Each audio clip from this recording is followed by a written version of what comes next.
ঢাকা মাওয়া এক্সপ্রেসওয়ের মুন্সিগঞ্জের সিরাজদিখানে ৩ বাসের মধ্যে সংঘর্ষে অন্তত ১২ জন যাত্রী আহত হয়েছেন।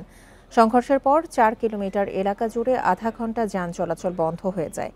সকালে উপজেলার নিমতলা এলাকায় এই দুর্ঘটনা ঘটে। পুলিশ জানায়, মাওয়াগামী গ্রিন ঢাকা পরিবহনের বাসকে পেছন থেকে সুরভি পরিবহনের একটি বাস ধাক্কা দেয়।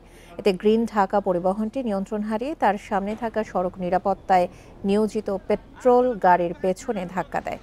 এ সময় সুরভি পরিবহনের ১২ জন যাত্রী গুরুতর আহত হয়। পরে আহতদের উদ্ধার করে বিভিন্ন হাসপাতালে পাঠানো হয়। গাড়িগুলো জব্দ করে থানায় নেওয়া হয়েছে বলে জানিয়েছে পুলিশ। এদিকে দিনাজপুরের পার্বতীপুরে ২ ট্রাকের মুখোমুখি সংঘর্ষে এক চালক নিহত হয়েছেন। এই ঘটনায় আহত হয়েছে আরও একজন চালক।